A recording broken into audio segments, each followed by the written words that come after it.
launch FanStream Sports. 3, 2, 1. Let's start. Hello, sports fans. Welcome to FanStream Sports. Nothing but pure sports. This is the JP Show. JP, it is so good to hear you back on the air. Stand by. Now, here's JP. All right, welcome into a Tuesday edition of the JP Peterson Show as Adalia takes aim at the west coast of Florida. I am safe and hunkered down in our Orlando studios, and Peter Blake is there right in the way of the storm. What are you doing? Why are you still there in your holiday home? What's up? How are you, my friend? I'm doing good, buddy. How are you doing? Yeah, I mean, I've been through storms like this before. I feel like it's going to miss, but you never know. It may turn, and, we'll update the track here. But, yeah, I'm in an apartment upstairs here. I don't think there's any room for flooding. We'll see what happens. I've been through storms before. I'm a Floridian. So. We're rough and tumble, guys. We're not going to blow this out of proportion. But as I've seen many of these happen before, I think this thing is definitely going to intensify. It might be a Category 3, and right now it looks like it's going to hit up in the Big Bend area. There are some steering currents. That cold front that's coming down, I think, might push it a little bit farther south. And what's really concerning, these last two, Tampa Bay got the backside of it where the water washed out, oddly enough, of the bay. This time they're going to get the right side of it. The easterns, or I guess will be the eastern side of the storm. And the circulation is going to take the water up into Tampa Bay. And we got a big full moon coming up tomorrow night or the night after. So there could be some serious surge flooding up Tampa Bay and in South Tampa and all along the coastline. So a little concerned about that. If you're in harm's way, please take this one seriously. I think this one could be more of a serious event. So listen to your great folks, our Dennis Phillips out there, and the people that have been through these before, and take heed. And it has already affected the sports world. The University of Florida, the Gators are going to get out of town, travel to Texas, stay there, I believe, on Wednesday night, and then travel to Utah for the Thursday night game, which, by the way, college football is here, baby. Whoa, wait a minute. Oh, you had to do it, didn't you? You couldn't help yourself. I had to do it once, at least, because I think a lot of people out there are excited about college football being back, excited about NFL football being back, but especially college football. There's so much intrigue. It kind of started last weekend with Notre Dame and Southern Cal, and, of course, Heisman races going on. And, of course, locally here, USF. Hopefully, they could do a lot better than they did the last couple of years here. Hopefully. Can't be worse, Peter. Right. Can't be worse for USF. There's nowhere to go but up. My God. Yeah. I'm excited to see what Alex Golesh has in store for this USF offense. Well, defensively, they were the worst defense in college football last year, at least the bottom five. So let's hope he's found a way. They brought in 46 transfers or some ridiculous number, which they needed to. They needed to overhaul that roster. Let's not be crazy about this. So I'm excited to see what Big Alex the Big Red has in store for us, the Russian Ready. Let's see what happens with USF. Hey, this Florida State game, obviously it's right here in Orlando on Sunday night. Now, obviously this storm is set to hit Wednesday. Now, if there's flooding like what happened with, I believe it was Ian, that came up through Central Florida, again, we're going to get the eastern side of the storm here. So let's hope that it's not the same flooding situation that we had for that, because I'm not saying it could postpone the game, but if people can't get in and out of the stadium, just not trying to be crazy. And I swear to God, if that game is postponed for some reason, I will go bananas. Yes, so I agree. Because looking forward to this for freaking 6 months. Let's go. Yeah, let's go. Just throwing that out there, and I hope they don't go bananas about it and get overstimulated by the hurricane stuff. So anyway, let's tell everybody about what's coming up on the show today. JC Allen from Pewter Report's going to join us at 10:30. And hey, Peter, tell the folks, you want to call into the show? Yeah, Let's absolutely. Go. You got phone calls today? Yeah, 727-255 0391. And the other number, in case you can't get through, 727-409-7528 here on the JP Peterson Show. So once again, the numbers are up there. Call in. Talk about your Tampa Bay Buccaneers. Talk about your Tampa Bay Rays. Talk about college football, whatever you want to talk about here on this show. All right. So also the Rays. The Bucks made their cuts this morning. Some very surprising names on there, I thought. Many they're hoping to bring back on the taxi squad, the practice squad. So we'll talk about that. The Rays, obviously, off yesterday. They'll start a series with the Marlins today. And they've been playing some great baseball. Are they good enough to make some noise in the postseason? Not so sure about that without Wander Franco. By the way, haven't had a Wander Franco update in quite some time. I mean, it's not like we have investigators down there. So, I mean, at last we've heard there's obviously some meat to this thing. So we got to let it all play out. But I wouldn't expect him back with this team. And frankly, lately they don't really need him.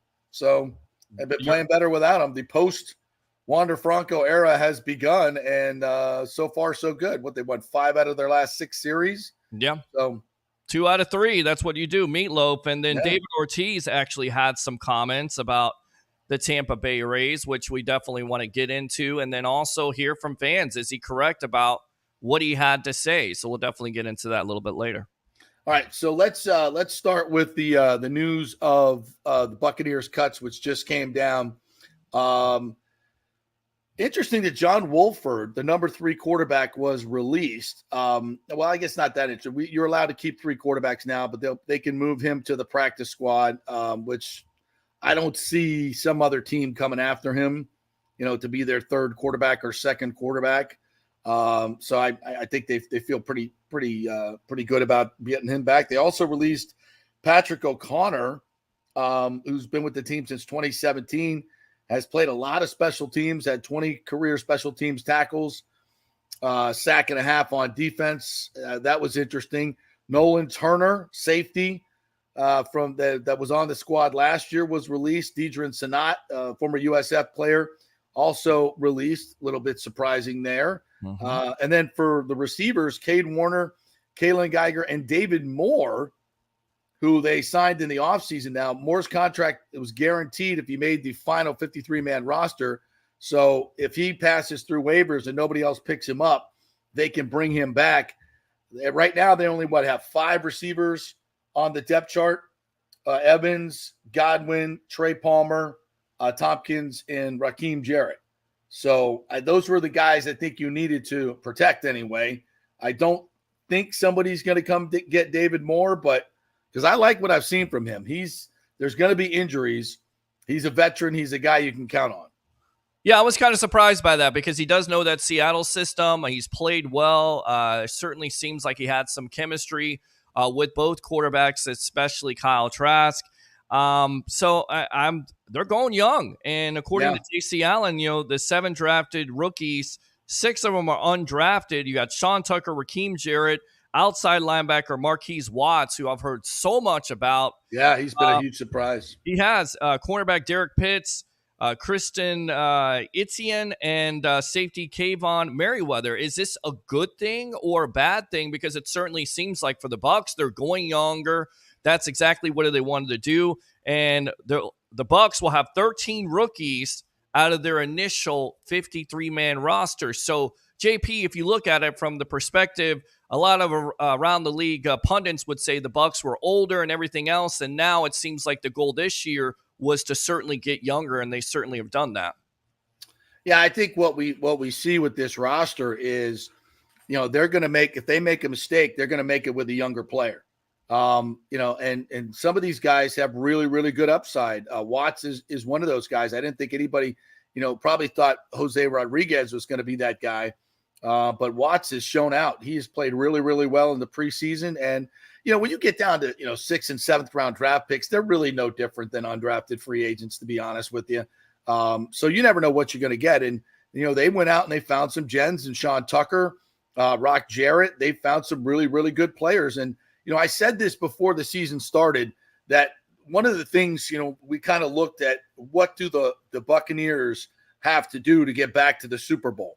Well, one of the building blocks of a Super Bowl team is finding undrafted free agents and lower round draft picks that you hit on, right? That is a key. When you look at, the 2020 Super Bowl team, they had rookies, Tristan Wirfs, Antoine Winfield come in and play significant roles, right? You got to be able to hit on these draft picks. You got to be able to get younger players. They had guys like Chris Godwin, who was a third-round pick, become a Pro Bowler, right? You need these lower picks to become Pro Bowlers in order for you to have a Super Bowl team, because you have a roster with those guys who aren't getting paid very much, right? Mm-hmm. And you can fill it out with other free agents like Shaq Barrett, JPP, who you're going to have to overpay in free agency, right? So you got to have that mix. So right now, I mean, we don't think the Bucs are. Madden 24 thinks they're going to make it to the Super Bowl, but I'm not going that far. But so you need to develop those players, and that's the mode they're in right now. So, instead of keeping a Nolan Turner, you keep a Merriweather who has a higher ceiling, right? You keep a Raheem Jarrett instead of a David Moore who has a higher ceiling, right? And so you see how these players develop. And I think they're going to give Sean Tucker, the running back, every opportunity to become an every down back if he's that guy. Not initially. It's Rashad White's job, right?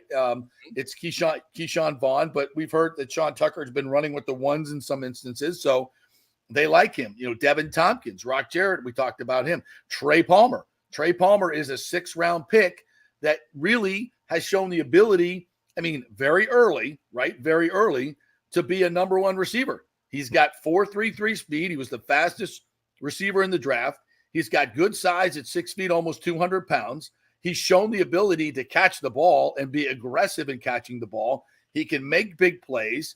If we didn't know he was a 6th-round pick and somebody said, oh, that's their 1st-round pick at receiver, would you go, wow, he doesn't look like a 1st-rounder? No. You'd say, oh, yeah, he looks like a 1st-rounder. So these are the things you have to hit on in order to become a Super Bowl team down the road. And it's early. We haven't seen these guys play in a regular season game yet, and that's a difference. But I would have to say that there's not too many of these guys that we're like, oh, that guy can't play. That guy can't. Like Payne Durham, the tight end. He looks slow out there. Like, he catches the football, he looks slow. I don't know what his ceiling is. Like, he's a guy that could be great positional, make positional catches, find parts in the zone. He may have those great instincts and become a good player. Right now, I would not project him to have a high ceiling. Cade Otton has showed me some things this year. He looks better. He looks bigger. He looks stronger. Watching him block, he doesn't look overmatched anymore like he did last year. So there's a building block. So as you look at this roster right now, to me, there are lots of building blocks that you have to have moving forward that are starting to fill in the space. Absolutely. And it goes back to Jason Light's track record, because there's been a lot of fans out there that are very critical of, his drafts. And it goes back to, of course, Roberto Aguayo all the way back there. Well, you got to always say that, don't you? You just got to bring that up, don't you? Fans continue to bring it up, but I like the pick at the time. I just think he gets too much criticism. And now with this draft, with all these undrafted free agents, let's say most of them all pan out, then you're not going to be able to say that Jason Light's track record is bad. And then on top of it, I think it's unfair, because basically if Jason Light does not build this team the way he does, Tom Brady never comes here. Bruce Arians never comes here. So he was definitely a big-time architect. And I feel like the way he built that team, maybe we could put this out there. I think he definitely deserves to be in the Ring of Honor, if anything else. Who? Jason Light. Jason Light in the Ring of Honor? Yes. Just like Rich McKay should be, too. Yep. Is Rich McKay in the Ring of Honor? I don't think so. John McKay is. Well, John McKay is. Rich McKay deserves to be in there. Now you got me all whacked out. But see, I feel like Jason Light, like, if you're going to honor something, you got to honor greatness. And would we not say that Jason Light is one of the greatest general managers in Tampa Bay Buccaneer history? Well, yeah, he won a Super Bowl. Okay. Yeah. That's my point. But he's unfairly criticized by fans all the time. That's what you hear. I mean, I'm on social media on Facebook. I put something down with Jason Light, and they go, oh, this guy, he's false and this and that and the other thing. And it's disappointing because people really don't look at it. They just look at, well, last year they had 8 wins, so this is on Jason Light. Well, okay. How about the last couple of years when you win a division and you set this team up for a Super Bowl? Does he deserve credit for that, for building it? Of course he does. Of course he does. Listen, people who are giving Jason Light crap don't know what they're talking about. Yeah. General managers are going to make errors. My God, you're going to make a lot of errors. But do you make more good moves than bad moves? And I would say, delivering division titles and a Super Bowl championship would say, yeah, 3 straight playoff appearances, a Super Bowl title. Yeah. Now, I'm not going to go Ring of Honor just yet. All right. I think we can hold off on that. But if people are thinking he should be fired, they're out of their freaking minds. Mm-hmm. He's the one who built the roster, like you said. And Bruce brought Bruce Arians. Yeah, he was. Let's just be honest about this. He was about to get fired before he got Bruce Arians in here. That was his Hail Mary. And they caught it in the end zone and spiked it, right? Mm-hmm. And then that brought Brady here, and the rest is history. So, yeah, I mean, come on. Jason Light has grown into this job. I don't think he was a very good general manager early on. I would agree with you there. Mm-hmm. But he grew into this job and made the right moves. You win a Super Bowl, that buys you a lot of credibility. And I will say this, there is no question that the Glazers trust Jason Light. And I think a big reason for that is because Jason's not afraid to admit his failures. And then he makes a mistake. And he doesn't hold on to it so long. He moves on quickly. And I think that's a mark of a good general manager, is when you don't double down. Don't double down. When you make a mistake, admit it and move on. And also surround yourself with smart people and good people and let them do their jobs, which is what he did with Bruce Arians. I don't know if he orchestrated what happened last year. I think that was at a higher level with Brady and Arians, and you can take your pick on what the hell went on with there. All right. I happen to believe that Brady forced Arians out. That's my opinion. Okay. And that brought us the dysfunction of last year, which again is Brady's fault. So Brady gets all the credit for the Super Bowl and the 13-win season on the run. He gets all of that, but he needs to take significant blame for what happened last year and how this team set up what I would call, and I think most would agree, a very dysfunctional season. But that's kind of going off on a tangent.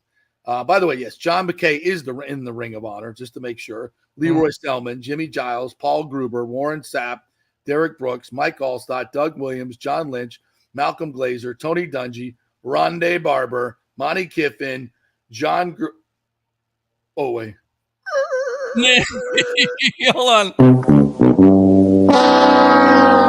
That was a good one. Thank you. Bruce Arians. The Right. other name has been removed. So anyway, yeah, Bruce Arians is in there. Will Jason Light be in there?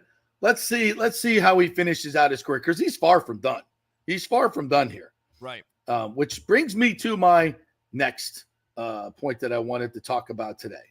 And when I talk about building blocks for the future, let's take a look at one Baker Reagan Mayfield. Baker Mayfield is now the starting quarterback of your Tampa Bay Buccaneers. And the question is, my friends, is he a building block of the future? Is Baker Mayfield a Super Bowl winning quarterback? Does he have that ability? Now, before you start saying, hey, JP, you're out of your freaking mind, this guy's a bum, blah, blah, blah. He's been on I love this one. He's been on 4 teams in a year. No, he's good. Nobody wanted him. That has got to be Shut up! the dumbest take ever. The dumbest take ever. Okay. First of all, the Cleveland Browns, in their infinite wisdom, who had, I can't remember, was Brian Sipe the last quarterback that took the Browns to the playoffs before Baker Mayfield? He may have been. I'm not sure, but I thought it was Bernie Kosar. I think Sipe was Kosar after Sipe? Yeah, I think it was. Yeah, maybe Bernie Kosar. You're right. Yeah. Whatever. They're all about 80 years old right now. That's the point, right? That's my point. So this guy comes in, the first overall pick in the draft, by the way. And do you have to have some ability to be the first overall pick in the draft? I believe you do. Yes. Yeah, you have to have a little bit of a resume, like a Heisman Trophy, Right. Walter Camp Award, Maxwell Award winner, 2-time Kellen Moore Award at Oklahoma, the AP College Football Player of the Year, 2-time Sporting News Player of the Year, Sugar Bowl MVP, 2-time Big 12 Offensive Player of the Year, Big 12 Offensive Freshman of the Year. We can go on and on and on. 61% completion percentage in college. I'm sorry, in NFL over his career. 102 touchdowns, 64 interceptions, over 16,000 passing yards, a passer rating of 86.5. But as we have looked at his career, all this dude does, especially in college, was win. And the only time he had a sane coach at the Cleveland Browns, the only time he had a full offseason to prepare for his season, he went out and had a very productive year with your Cleveland Browns. It took them to the playoffs, which they haven't been there in forever, and won a playoff game. And then what did the Browns do? Well, first of all, he went out and played with a separated left shoulder, which he should not have done. And he played like crap, threw more interceptions, piled up more of those interceptions. By the way, 21 of those interceptions came in one season, and a very dysfunctional season at that in Cleveland. So I kind of throw that out as well. Not competent coaching, ridiculously bad organization. We could go on and on. Sure. But when given the opportunity, Baker Mayfield has played pretty damn well. When it's been a situation where I would call a decent situation, and I think this one that he's in is a very decent situation. And you look at what he did. First of all, the Cleveland Browns then went out and paid Deshaun Watson more guaranteed money than any quarterback in the history of the NFL. And when he had 30-some accusations of sexual abuse against him. And threw Baker Mayfield to the curb. So you can make your judgment on how smart the Cleveland Browns are. So Baker then catches on with the Carolina Panthers, who have Matt Rule as their coach, who was almost as clueless as a professional coach as Urban Meyer. The dude didn't even run third down and end zone offense in practice half the time. Zero clue how to coach in the NFL. And then he got hurt there and then got picked up by the Rams. And if you go look at some of that Rams tape on a team that had no offensive line whatsoever, most of their skill players were hurt. He went out and won a couple of games that were flat out miracles. Fast forward to this offseason where he is working in this Dave Canales system, which is absolutely fine-tuned, perfect for him, exactly what his skill set demands. We saw it in preseason, what very little we saw in preseason. I would have liked to have seen a lot more, how good he is at running this offense, and we're just scratching the surface. So my question to you is, have the Buccaneers done what they've done 2 times before? Not drafted a Super Bowl quarterback, but found a free agent quarterback that can lead them to the promised land. Go ahead. No, I think they can. I mean, he's got the weapons around him. Again, I go back to, limiting the opportunities there, which means, focusing on the running game, cutting down on that decision-making. Hopefully he doesn't have those turnovers, those interceptions, and you got to have a line, of course, in front of you that blocks. But you're exactly right. They have been better at this with getting veteran guys like a Brad Johnson, of course, Tom Brady, even so much Jeff Garcia, right? People say, Jeff Garcia, but he still took them to the playoffs. They're better off with veteran guys at the end of the day. So they may have, and he has the potential. He's a number 1 overall pick in 2018. Yeah, he's no slouch. He's not Johnny Manziel. A lot of people say, could be Johnny. No, he's got the work habits. Oh my God, come on. He wants That's it. The most ridiculous. Just because they're both white quarterbacks who can run around and throw, we're going to say he's Johnny Manziel. Well, it's the stuff more different. And it's the stuff off the field. But you're exactly right. I mean, for me, I think he's grown up. He's got mature.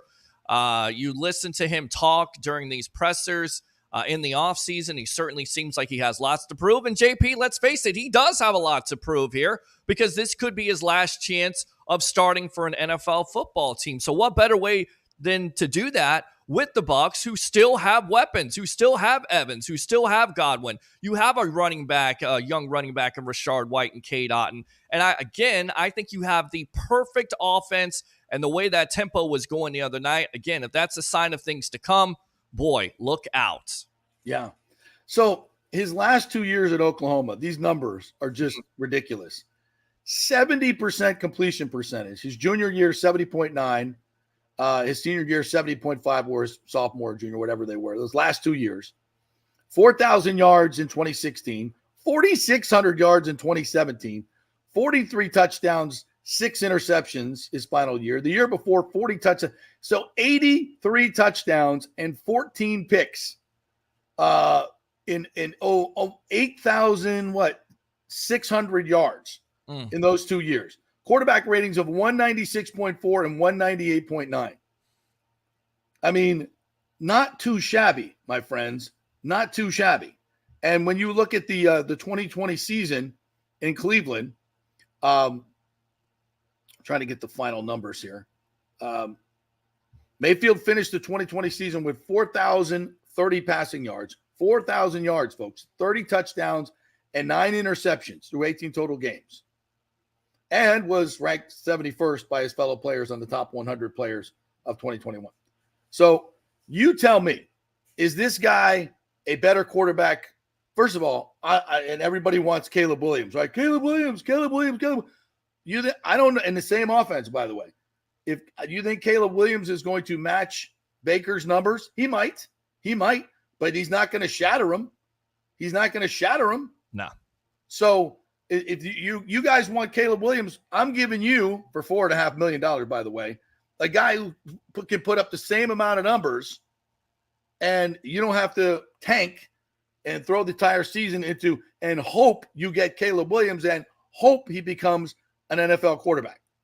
So before we just start dismissing, as Damian Woody and many others have, Baker Mayfield out of hand as a bum and trash, I would say let's look at what he's done, and let's also say let's look at where he is now, which is the most important thing, and look at what he's got to work with. And you could tell me, listen, he may not win a Super Bowl ever. Chances are he never will. But my point is he as good as Brad Johnson? We'll see. Yeah, we'll see. You know, the other free agent quarterback they brought in was pretty good. He was pretty good. Right. That Brady guy. He was pretty good. But my point being is, if you want to sit around here and tank a season and draft a quarterback, how's that worked out for the Bucs in the past? Not so well. Getting a free agent quarterback, how's that worked out for the Bucs? Not so bad. Jeff Garcia took him to the playoffs, right? Yeah. Brad Johnson won him a Super Bowl, took him to the playoffs, won a Super Bowl. Tom Brady took him to the playoffs 3 times and won a Super Bowl. So not too shabby. I like where this is going, and I'm excited to see what happens. Yeah, no. And then you go out to this comment here. I don't know if you're reading comments, but let's read this one from Richie P. Nick Wright on Fox Sports has been beating the drum for Baker on a national level. He may be the only one. Personally, I feel like there's a lot of potential for Baker to have a career year. So that's one national media pundit. But, of course, you know, you've got Colin Cowherd, who they have their little personal thing that goes all the way back since he was drafted, how he said weeks ago that Baker should retire if he's competing with Kyle Trask. I mean, it's just ridiculous stuff like that. It's just lazy narrative takes from the national media, and I think it freaks out a lot of Bucs fans, and I always tell them, don't listen to it. Just get motivated by it. This team is motivated by it. They have a chip on their shoulder because, you know, once again, a lot of people saying it's just Brady. It was just Brady last year. They don't have talent. They have plenty of talent on this team. They do. Well, there's a lot of reasons I want Baker to succeed, but to stuff it in Cow Turd's ear is definitely in the top 5. No doubt about that. All right, we'll take a break. We'll come back on the other side. JC Allen from Pewter Report is going to join us. We'll see how he likes my take on Baker Mayfield. We'll get your phone calls in later on in the show. We'll have the numbers up there for you. Comments, please, those are welcome as well. We're brought to you by the Jeeves Law Group, JEEVES lawgroup.com. Contact them through the website if you have had an accident or had your car totaled and don't like the settlement you got, or if you've got some issues after the hurricane, you with your insurance company, you may need a lawyer to represent you, and who better than Scott Jeeves, Jeeves, JeevesLawGroup.com. Back in 3 with JC Allen, Pewter Report. Stay with us. 9JEEVES. We're local, we're trusted. The law firm brings over 80 years of combined legal. JP here for the Jeeves Law Group, JEEVES. Call for a free case evaluation, 888-9-JEEVES. That's 888-9-JEEVES. We're local, we're trusted.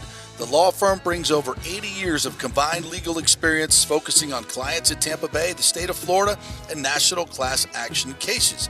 If you're injured, get that free case evaluation, no cost to you.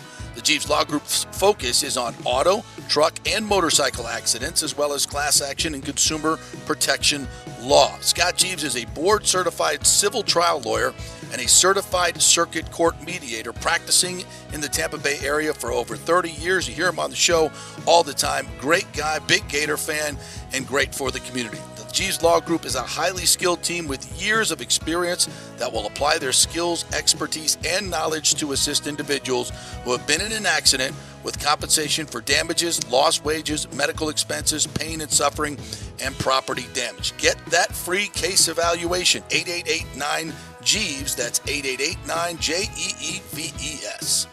Hey guys, are you experiencing those feelings of getting older, lower sex drive, fatigue, hot flashes, moodiness, or you just don't feel like you had the vitality you once had? It's a chronic problem here in the United States. You're not just getting old, it's likely low testosterone. Studies over the last 20 years show a shocking decline in younger males aged 16 to 39. Older men have seen a sharp decline as well, so do something about it. Go see my friend Christopher Lugo at Bay Area Modern Medicine. Look, testosterone replacement is not a frivolous treatment. It takes a professional, targeted approach that focuses on total body wellness, vitality, and emotional stability, not a one-size-fits-all approach like many clinics use. They will monitor your blood work and adjust your treatment as needed for optimal results. Folks, I've been on testosterone therapy for over 6 years, and it is a life changer. You will feel and look better than you did 10 years ago. Give them a call at 844-977-3477 or go to BAMMC.com. Tell them JP sent you for priority scheduling. That's 844-977-3477 or BAMMC.com. During COVID, over 1.7 million people were added to the Florida Medicaid rolls, but as of April 1st, 2023, most of these people may not be eligible for the Medicaid coverage and will lose their health plan. If you have been notified you are losing your coverage, don't freak out.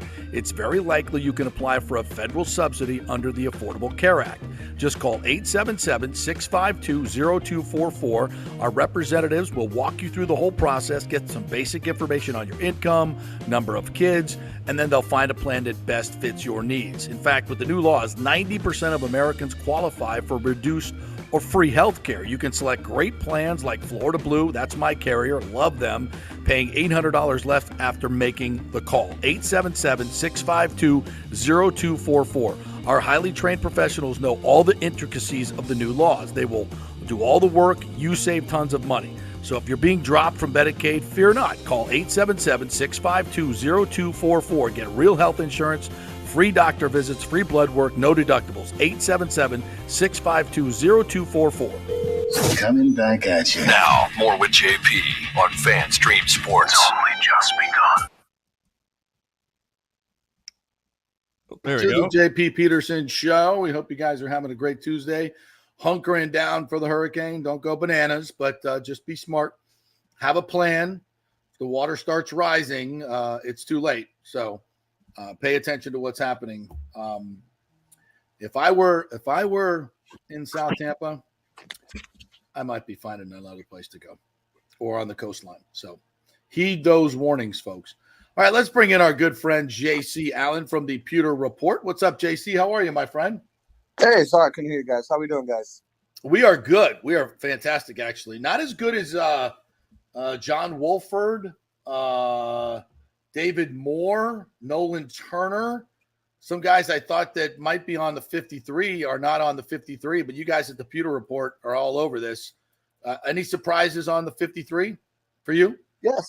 I think you named one of them there. David Moore was definitely a surprise to me. Yeah. I just with the youth of this wide receiver room, having a veteran that knows the system, that knows Dave Canales and Brad Idzik from his time in Seattle. I thought he was kind of a lock to make that team, probably as that number 5, 6 wide receiver. So releasing him was definitely a shock. I had an inkling that they were going to go with only 2 quarterbacks and try to bring John Wolford back to the practice squad as that RB3, QB3, kind of like Ryan Griffin was the last couple of years. So that is the plan, unless he gets claimed by another team on waivers. Expect Wolford back on the practice squad. Patrick O'Connor was another one. Was surprising. I mean, he's logged over 700 special team snaps over the course of his career. Had blocked field goal. Really kind of developed as a nickel pass rusher, but I think they just like the youth of Mike Green better, who they signed last year as a tryout player and made the practice squad, and is now made that 53-man roster, initial 53-man roster. There's a lot of changing, but again, he's another guy. Unless he gets claimed, he'll probably be back on the practice squad. And I think J.J. Russell was the other one. Lights out in camp, filling in for. Devin White and Levante David at times, especially when Levante was getting those rest days.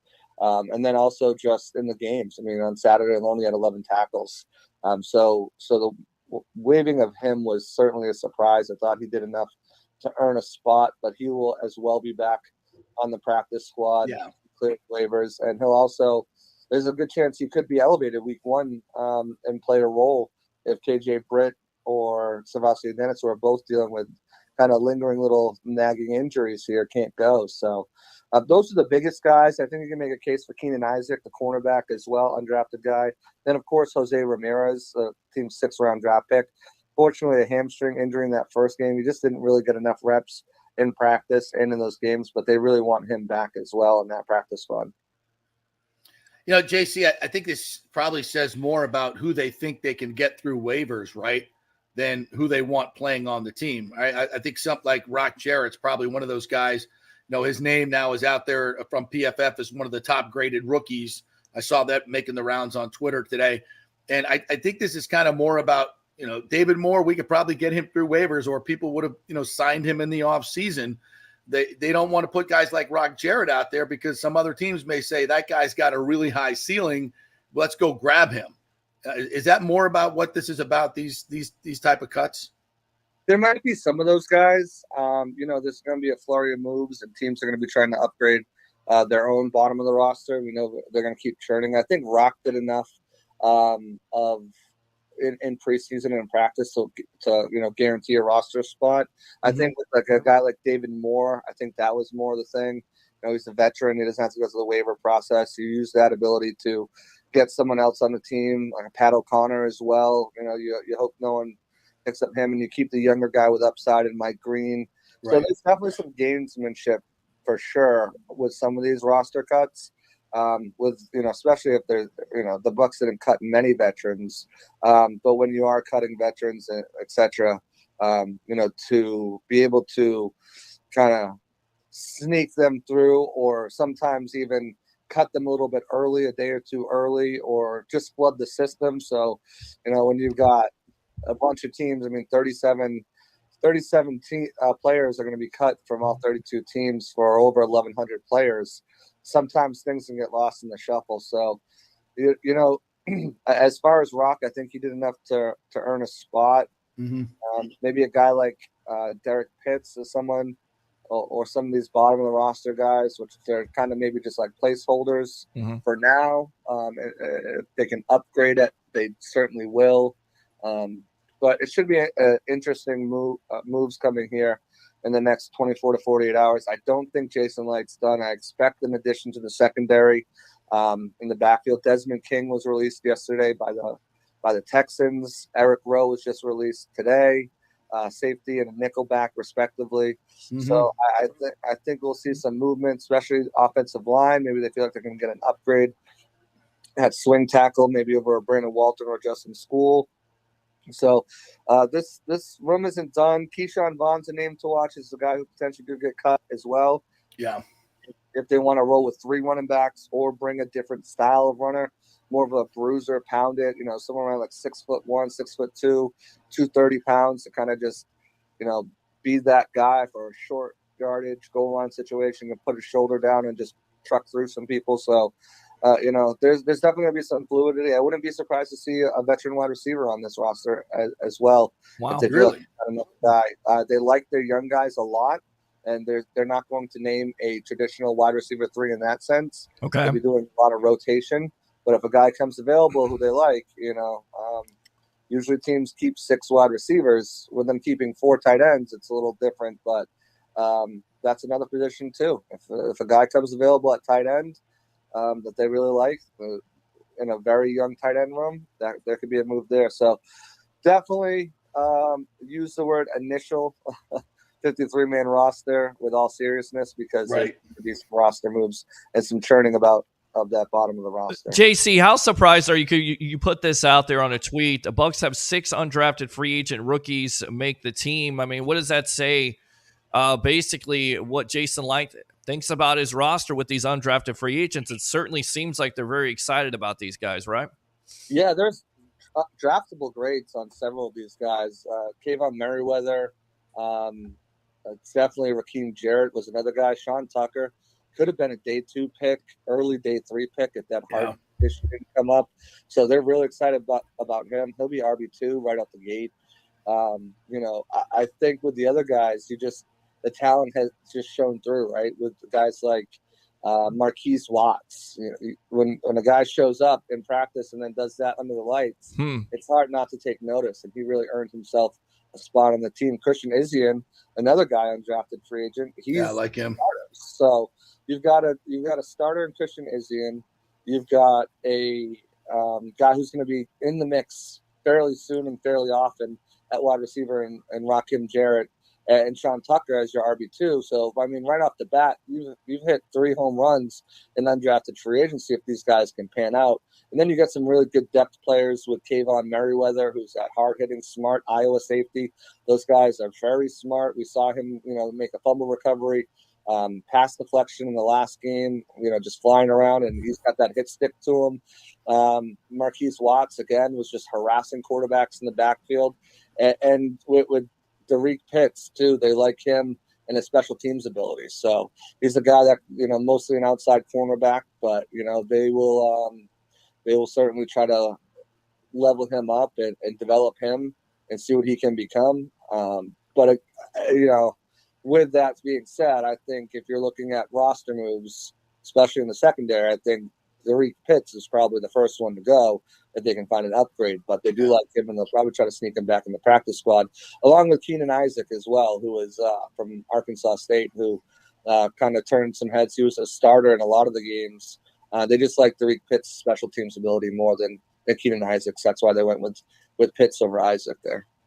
JC, going back to Keyshawn Vaughn, do you think he's done enough? Do you get the sense the organization may want to move on? I get it. Jason Licht invested a 3rd-round pick, but you haven't heard a lot in camp. You haven't seen a lot on tape when it comes to game time situations in the preseason. I feel like there's not a lot of body of work there. So do you get the sense that the Bucs may move on from him and may get a veteran running back for that room? Yeah. I'm not necessarily a veteran running back, but a different style of running back. I think, Keyshawn Vaughn had that opportunity. He entered camp as RB2, I don't know if they saw enough fire in him. I think they just saw a lot of complacentment. He started RB2, and then before Chase Edmonds got hurt, he quickly elevated into that role, and then he got injured, and then it was really okay. You've got a chance to go out there and solidify your status as RB2. And then he kind of just let Sean Tucker pass him. Now, granted, Sean Tucker was running behind a worse offensive line and worse defensive players than Keyshawn Vaughn was. And, he certainly wasn't helped much in that Jets game. No. The offensive lineman getting blown up a few times and getting into the backfield. But at the same time, I don't know if he showed enough will, want, or desire to kind of stake his claim. I don't know if the Bucs feel that same way, but from an outsider, I mean, you let an undrafted guy come in here and kind of take your spot and didn't really put much of a fight.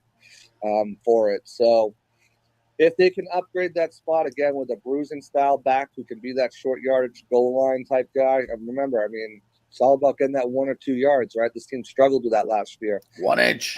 Yep. Contribute in that role. But also remember, they've got to be a factor on special teams. And that's kind of where Keyshawn loses out too, because John Tucker is the personal protector on punt team. Chase Edmonds has a role on special teams as well. So if they're going to keep Vaughn, that I think they'll be fine. They'll find a way to utilize him. But if not, look for a bruiser back who's going to be a contributor on special teams as well. Yeah, I've seen Keyshawn show some things in games, obviously, that I think he can be a good back. But your point is a good one. I don't know what his attitude is like in camp. I don't know if he's rubbing I don't know if it's good or it's bad. Only the coaches know that stuff, right? I haven't heard anything bad about him at all. When they talk about Keyshawn, especially last year, they always say glowing things about him, about he's got a great attitude, he's getting better, he's doing all the right things. But he just has not really shown in preseason games. We've seen it in regular season games when he's gotten an opportunity. So I still think he's got something there. But maybe he's getting pissed off and that he's not getting the opportunities. I don't know. But, I hope he does get some shots this year because I think he's a good talent. All right. Now, there is some concern. Christopher Cole is asking about the groin injury from Mike Evans. I don't think it's a super big concern. Have you heard anything on that? Antoine Winfield has not practiced. I'm a little concerned about him. What are you hearing about these injured guys? Will they be able to play? Yeah, Mike is definitely going to be able to play. I think really what you're looking at is two bigger guys, and that's going to be Antoine Winfield Jr. and Kalijah Kancey. Is Kalijah Kancey healed enough up to be able to go week 1? We saw him moving around, kind of doing some things that last week of practice. So he's going to be one to monitor. Antoine Winfield, if he can't go, they'll start the D. Delaney in his spot. The other guys are obviously, as I mentioned earlier, KJ Britt and Servassier Dennis, which could lead to, like I said, an elevation of either Ulysses Gilbert or JJ Russell if they make it back onto the practice squad. So definitely concerned a little bit about Antoine Winfield Jr. We'll know more next week when we start to gear up for the game if he's out there at practice. Yeah, we'll know a little bit more. As far as Kalijah Kancey, same thing. I think if you get Kalijah out there, then that's a plus. But you've kind of practice with him all since he got injured, almost all of training camp. So you have guys that can step in if needed be there, with a Will Golson, with a Greg Gaines, and kind of patchwork that till he's not the same player, obviously, but at least some patchwork there on the defensive side until he can. But they are encouraged that he could be able to play. So it's just making sure there's no setbacks this week at practice, and then obviously next week leading up to the game. Woo! Woo! That's right? Let's get rid of preseason. Let's freaking go. Woo! So listen, I went on a bit of a monologue / rant today about the disrespect that Baker Mayfield has gotten nationally, especially from Cowturd. So many people have just written him off, and it's weird to me why. I mean, you look at his numbers in college, they're off the charts. Heisman Trophy winner. He goes into a crappy position at Cleveland, leads them to the freaking playoffs and wins a game, which is not easy to do in Cleveland, and then gets bounced around, gets injured. Yeah, this guy, I think is being sold short. I think he's going to have a tremendous season, and I even believe he could be part of a Super Bowl future with this team. I mean, it's a long shot. Not many quarterbacks win Super Bowls. I get it, but I just think this guy in this particular offense has the ability to be a top 10 quarterback in this league. I do believe that, and that's all you really need to be to win a Super Bowl is a top 10 quarterback. You don't have to be the best. You don't have to be the top 3. But if you got a good team around you, you can. With Patrick Mahomes around, it's going to be tough. I get it. But can he be a building block to the future, or do you feel like the Bucs don't have their next Super Bowl winning quarterback yet? Super Bowl winning quarterback would definitely be a little more gracious than I would want to say, but long-term quarterback for the next 3 to 4 years after this season, I believe so. Yeah, I believe that he can. that might be a better question. Yeah. I definitely agree with you. I think people are selling him short. You look at what he was able to do his rookie season, and he kind of came in and set the league ablaze. 27 touchdowns as a rookie was a rookie record till it was surpassed. And then his big season in 2020 when he brought the Browns to an 11-5 record in the playoffs and almost made that AFC Championship game if the Browns defense could contain Chad Henne, which they couldn't. Right. We might be talking about Baker in a different light, and there might be no different thoughts in there. I think Kevin Stefanski's offense is very similar. There's a lot of things that are derivative from that Shanahan offense, from which the tree he comes from. I think this new offense fits him to a T. It's got obviously some of those things, some of the things he did well last year with the Rams, even going back to his time at Oklahoma with the boots and certain things that he ran there. It's an offense that's going to put not only him but everybody else in a position to succeed and make plays. So I think that there's a really good chance that I know we talked about Geno Smith last year, but I really don't see a reason why, in my mind, that can't be the story of Baker Mayfield. 4,000 yards passing, 27, 28 touchdowns. If you can limit the turnovers to 10, 11 turnovers. And then NFC South Crown, I don't see why that can't be the storyline. I know we were talking the other day, CBS came out and have the Bucs in the Super Bowl, with their Madden simulation. Mm-hmm. Yeah. So, you look at Baker, and what he's had to deal with over his first 5 seasons. He's had 7 different head coaches, 6 different offensive coordinators, kind of just ineptitude with the Browns organization until they brought Stefanski in there. Right. And then last year, the whole situation last year, everyone likes to bring that up, and you couldn't even make the well, the thing is, he was never a good fit for the Carolina Panthers offense. No. I feel like that was more of a pressure move by ownership to say, we got to get first overall pick. We need a name in here. If we're going to competition between Sam Darnold and PJ Walker, what's it going to cost to get Baker in here? And I know the Bucs were high on Baker, and if Brady did retire last year, they would have thrown their name in that hat to get Baker. So it's a guy that they've been high on, they've seen the talent on, and thought he could succeed in last year's system. So he certainly can succeed in this year's system for sure.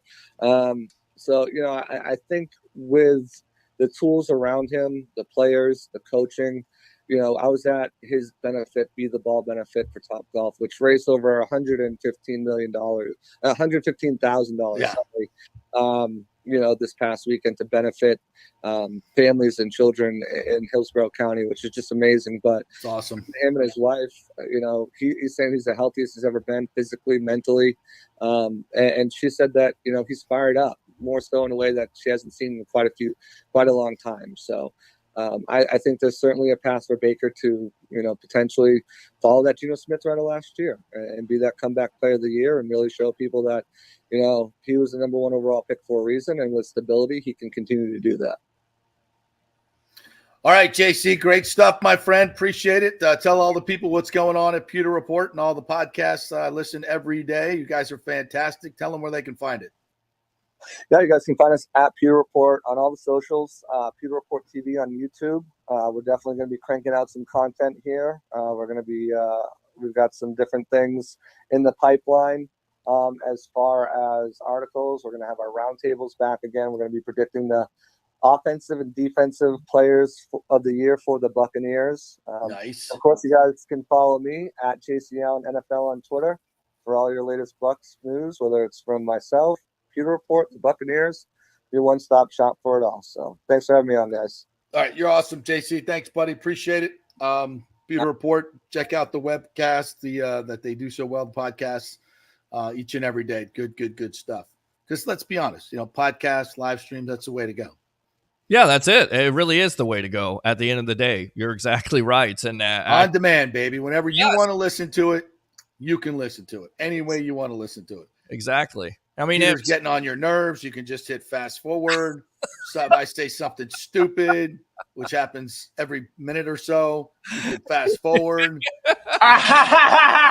Shut up! There you go. Yes. All right, we'll take a break. We'll come back. We're going to hit the Rays. What did David Ortiz say about your Rays? Mm-hmm. What's he talking about?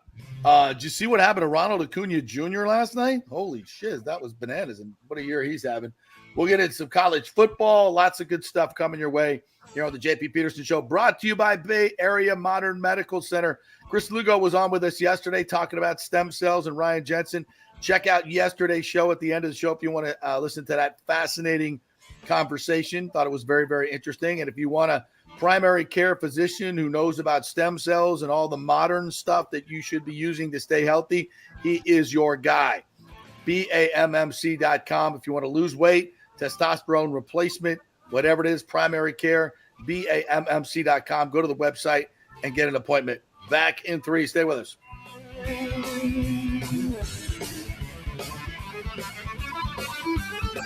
Sitting around the house. Well, the Golden Diamond Source will purchase a variety of different types of coins and bullion.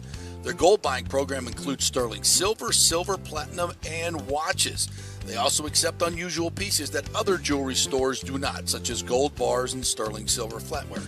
The list of items they do accept is far more extensive than those they don't, so check it out. While you're there, you can check out the largest collection of any family-owned jewelry store in the country, especially with summer coming to an end. The holidays are right around the corner. Never too early to start your holiday shopping, especially if you're planning on getting engaged or have any birthdays or anniversaries coming up. Come on in and find out what buying jewelry should be like with an expert staff of gold and diamond jewelry enthusiasts. And the best part, they treat you like family. And if you're worrying about price, don't. The Golden Diamond Source has something for everyone's budget. They even have a layaway. If you stop in and get your favorite piece now, you can have it paid off by Christmas. Plus, you can even finance your purchase with 0% interest for up to 5 years, and you can get a $5,000 diamond for only $83 a month. It's the greatest folks in the world, Julie and Steve Weintraub, the Golden Diamond Source, 3800 Olmerton Road, always online at thegoldendiamondsource.com. JP here for my good friends at Italiano Insurance, and they did it again. Once again, Italiano Insurance stepping up with the best customer service. I was in a bind. My old insurance company, my auto insurance, jacked up my rate, so I called Charity at Italiano Insurance, and she stayed till 9:30 at night until she got my insurance done. And guess what? She searched all these companies for me. I didn't do the work. She did. Saved me $1,000 on my annual premium. $1,000, folks. That's real money. And that's what you get at Italiano Insurance. Great customer service. And here's another note for you, by the way, with hurricane season up. 40% of people in Florida are underinsured. That means if you have something happen during a hurricane and you need replacement costs, you're going to get 40% less than you deserve. Can't let that happen.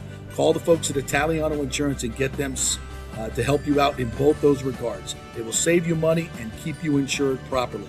That's 813-877-7799. Great folks in the community, been doing it for over 60 years. Italiano Insurance, 813-877-7799.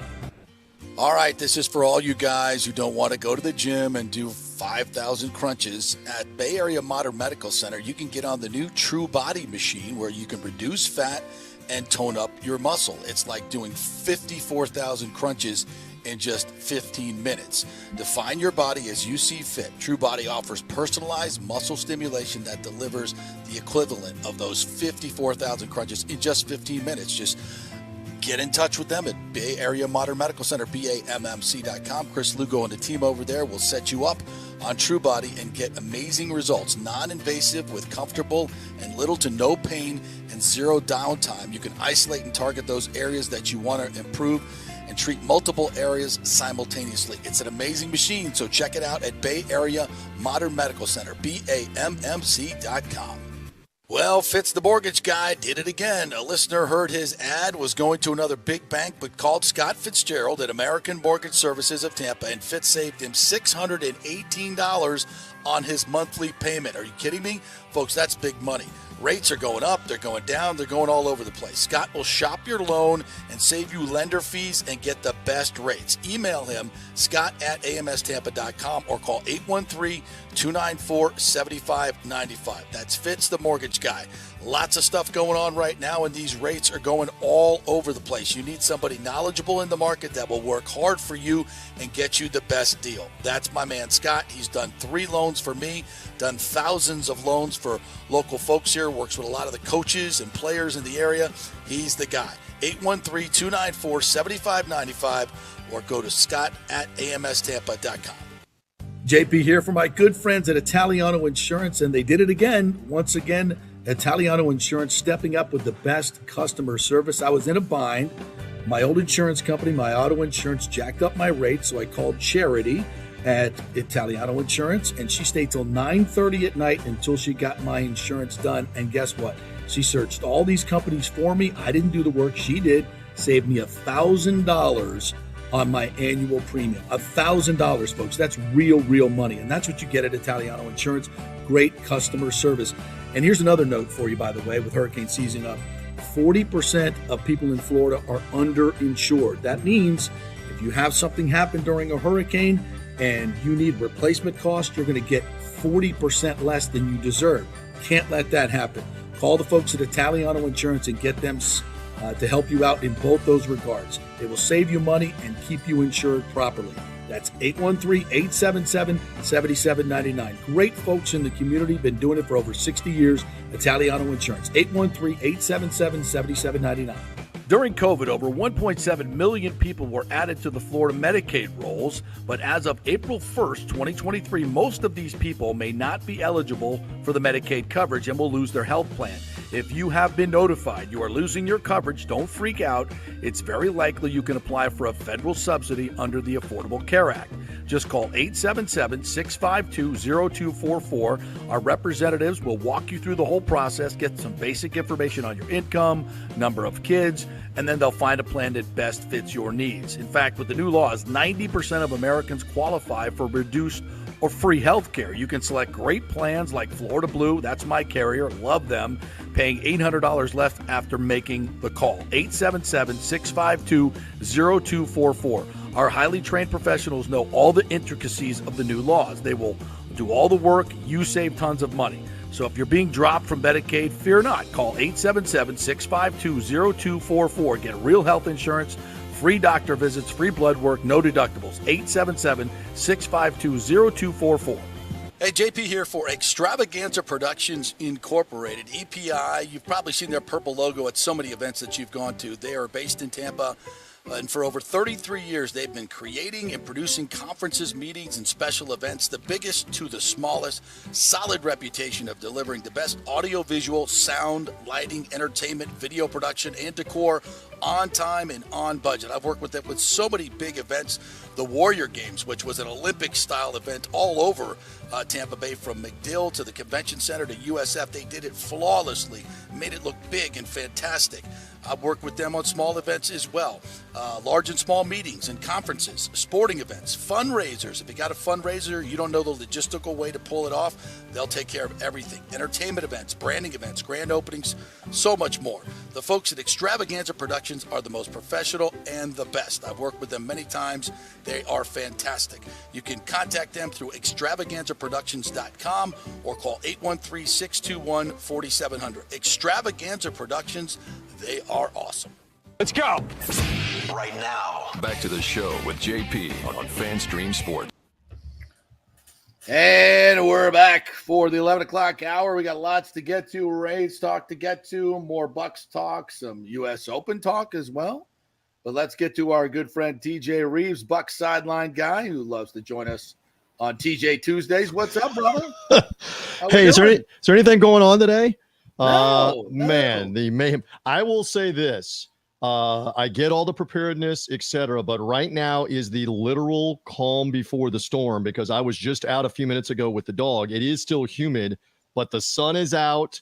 So whenever you hear that cliche about the calm before the storm, this is it. I realize we're going to get overcast and wind and probably some rain, and there could be some storm surge, especially north of us. Luckily, it looks like that we're going to be largely spared. But yes, this is the literal calm before the storm that is going on amongst everything. And thank you guys, because you're providing your usual quality, let's say, hurricane distraction on an Ideally Tuesday today. So keep up the good work. Thank you. I'm worried about Peter. He's a little north, he's up in the Holiday area. What time are you coming over, Peter? What time are you evacuating south? We're taking reservations at the moment. I have people that are in Crystal River and in Homosassa, and obviously they got to get out because they're north of you. So I said, come on this way. We'll make do somehow, some way. Are you serving chicken wings? That's all I want to know. If I'm coming over, you got to be serving we're just going to pull the veil totally back. My wife is going to cook enough food for an army today because she's concerned that the power's out. So we will not go hungry, Peter. All right. So she has already begun preparation, and she's going to start cooking here in a little while, and she may be done by Thursday, depending on the power. She may not be. We will have enough food until after Labor Day weekend, probably, at our house. So come get the eats. Let's go ahead and get out our craziest hurricane stories. All right. So my story goes back to TJ. You'll remember this. This is when the Bucks were training over in Disney. I think it was Charlie. I think 2004. It was Charlie. 2004. And I think my wife was. Shay was 2. Cullen was 6, and she was like, we got to get out of here. And I was like, yeah, I agree. This one's coming. It's going to hit us dead on. We got to get out of here. Let's go over to the condo in Orlando where we were staying because the Bucks, the Channel 8 condo. And I'm like, we'll just go over there. Right. We'll get some wind and rain, but we're not going to get it, because were you were living in South Tampa, or you were living in Pinellas, and it was mandatory evacuation? I was living in South Tampa. Mandatory evacuation. You had no choice. Less than a mile from Bayshore. And you were mandatory. Zone A. Get out. So we got to go. So we go to Orlando, and I'll be damned if the eye of the storm didn't come right over our condo in Orlando. The eye of the freaking storm, because of course it went south. So we evacuated right into the eye of the storm. It was beautiful. Okay. Great move by me. Of course, by that time it was only about 100. I say only about 100, 105 miles an hour. We actually went out in the backyard just to experience the hurricane winds, and then quickly came back. And so remember, that was the year.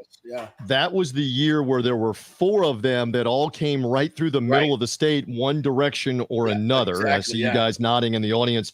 Will remember that. And I know Dave Moore was telling the story recently about they were in the training camp, obviously in 2004 that you're talking about. And so basically John Gruden said to the players, okay, we're canceling practice today. Go back to Tampa, get your families, batten everything down, and you can bring them back here, back to Orlando. Exactly what you're talking about. Yeah. So he said the same thing. We all did the same thing. We went and battened everything down. He goes, I spent like 4 hours because he's on the beach in Pinellas. He goes, Allstott and I drove the truck. And he goes, I dropped Mike off. It was my truck. I dropped Mike off for him to secure stuff with his family and drive him out. I'm securing my stuff with my family. His kids are little like yours are. Yeah. He goes, and we drive back to Orlando to hunker down in the hotel with the thing and the thing comes right at Orlando anyway, right at the middle of the state. You just don't know. Yeah. And I go back to Hurricane Elena. This predates you being in the market. And Peter, I think you were on the planet 38 years ago, right at it, but you were a little guy. This is Labor Day weekend 85. The 38th anniversary of Hurricane Elena is this weekend, which, by the way, is also Mrs. Reeves's birthday. Happy birthday. She's always Labor Day. And so she remembers having her birthday party canceled on the Friday night with her friends. And in that case, Elena was a massive storm that came up the Gulf of Mexico and sat about 50 miles off the Bay Area to the west. And we're getting the wind and the rain, but not the actual storm for like 2 days. No exaggeration. All of Thursday, all of Friday. Peter, we've joked, and JP, we may have joked about this, but for the audience, the Buccaneers played a preseason game that Friday night of Labor Day weekend against the Washington Redskins. Joe Theismann, John Riggins, and the Washington Redskins were here against Steve DeBerg, Steve Young, first year of Lehman Bennett, James Wilder Buccaneers. Leroy Selman had retired. And so they played that preseason game. The Buccaneers announced like 25,000 fans. I don't know if there were 15,000 there. There might not have been 10,000 there. What were the chances Riggins and DeBerg were also at the Mons Venus before or after the game? Possibly if it was open. Good call. Good line by you. So they played that game that night, that preseason game. And Theismann would later that year was the infamous Lawrence Taylor sack and the broken leg. The 85 season ended his career. But the final preseason game was here in Tampa.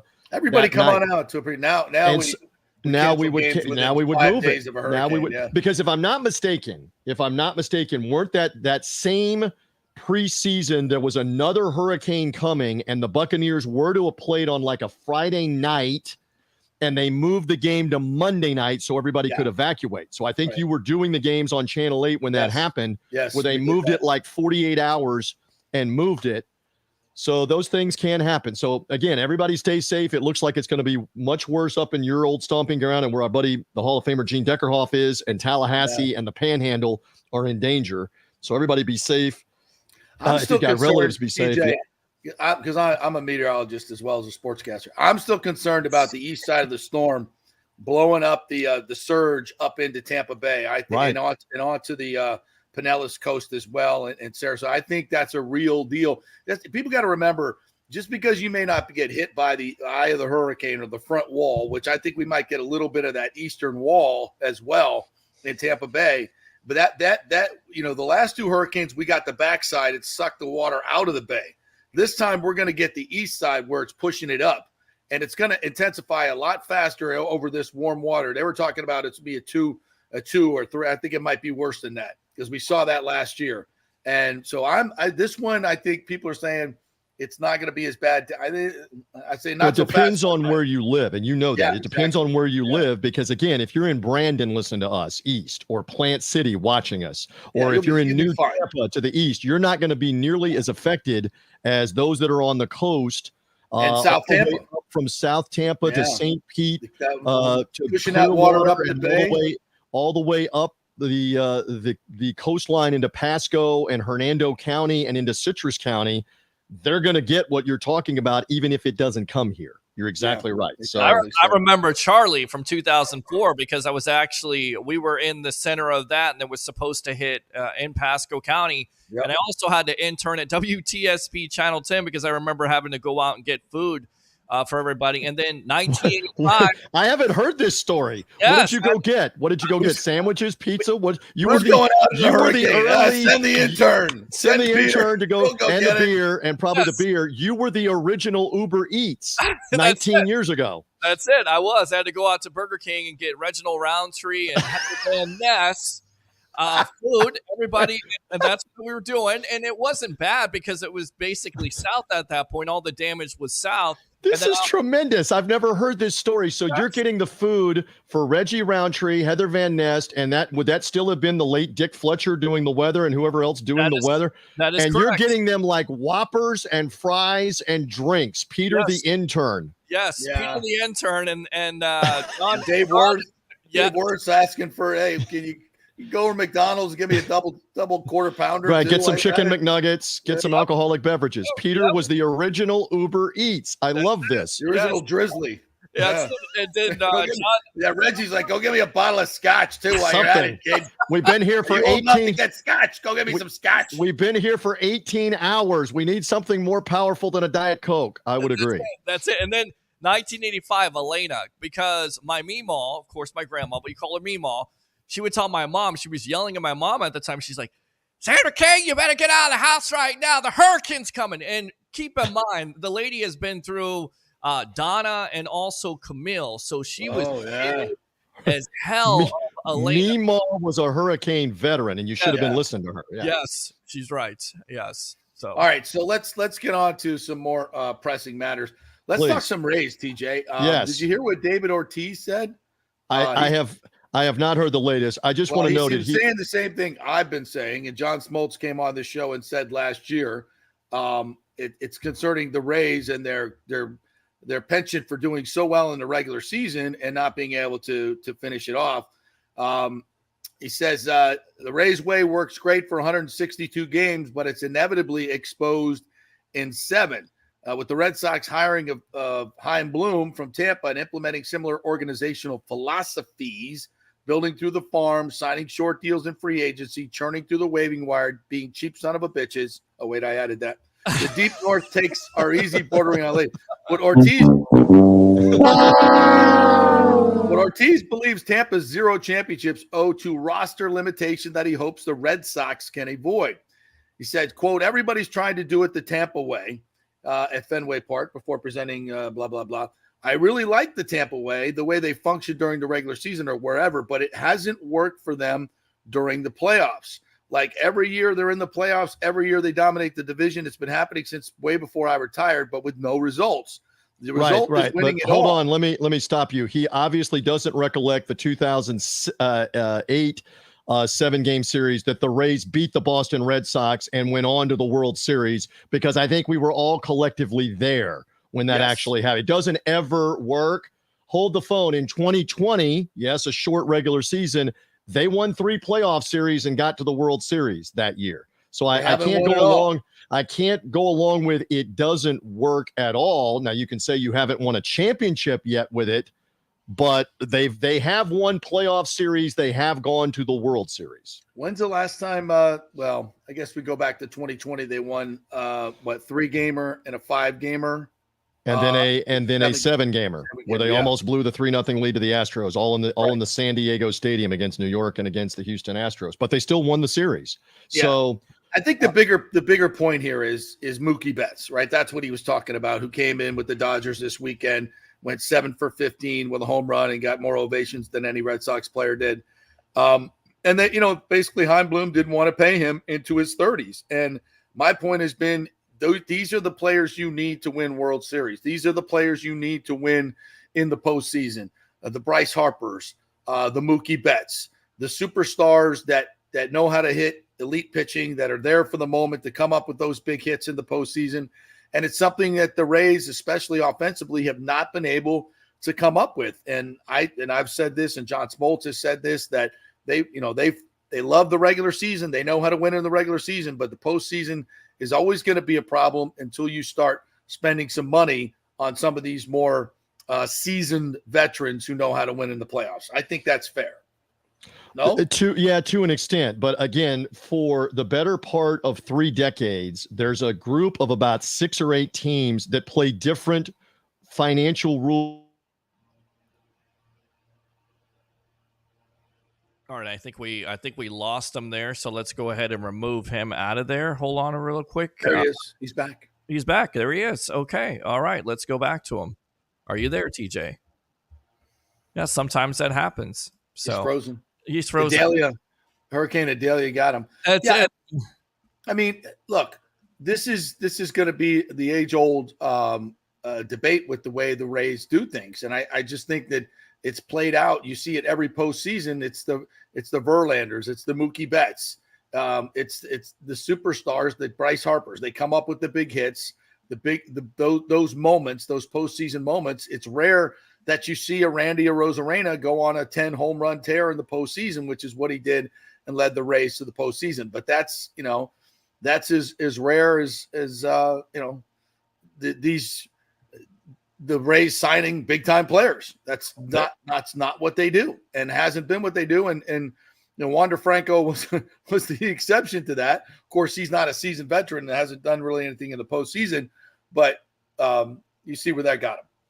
Yeah, no, you agree. I agree with you on that, and I think Ortiz is somewhat right because, again, he's correct. Everybody's trying to do it the Tampa way, but there are some limitations to that, and you would like for them to make that big trade. TJ mentions 2008. The rumor was at the time the Rays were trying to make a trade for Jason Bay. Now, of course, he gets eliminated in 7 games, but just think about it now.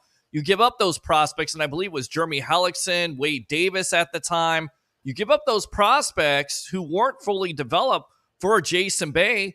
Who, by the way, had a hell of a postseason and a September. Yes, he was on fire. He would have been a missing piece that could have got you over the hump against the Phillies. Sorry, that may be an early precursor of what's to come with power going in and out. For whatever reason, the internet, I was looking over here and I went, okay, I think I'm talking to myself at this point because I saw the screen go black and the internet out. I was giving a phenomenal answer. I can summarize it like this, just in like 7 seconds. The Red Sox, Yankees, Dodgers, and the upper echelon play by different financial rules. In order to compete for a lot of the other ones, the Rays and a bunch of the others don't get to spend 70, 80, 90 million dollars on two players. It's not, it doesn't work that way. He benefited from that. He benefited, and so did the Yankees, and so do the Dodgers, and so do the others that benefit from getting to spend hundreds of millions of dollars on 2 or 3 players to keep them around. So it's not the same rules. This team continues to compete and continues to be good, and we'll have another chance at the postseason this year. Can't necessarily say the same for the Red Sox or the Yankees right about now, can we? That's true, but that's because, and that's his point. The Red Sox aren't doing what they used to do. They're not paying those players. But I would push back a little bit on this. And you're right. The Rays are never going to spend $250 million, but let's get to $100 million. Let's get to 125. Let's get to 150 and still be under the league average of 166. We're not even close to that. That would be it. That would be keeping a Blake Snell instead of trading him for a bunch of slapdick prospects. That would be keeping a Charlie Morton on a $15 million a player or a club option that was a no-brainer for everybody else, and then he goes and wins it with the Braves who picked him up. That would be paying some of these hitters, not $35 million a year, not a Bryce Harper deal, but a nice 15 to 20 wouldn't be bad on a first baseman who can hit 35, 40 home runs and knock in 110 a year and be able to do it in the postseason. That's the missing piece. I think that's what, you can afford to get one of those players and maybe two if you're actually even spending close to the league average, which the Rays could afford, but they choose not to. They choose to put it in their pockets. So, and one more point on this, because you're bringing up the owner, Stu Sternberg.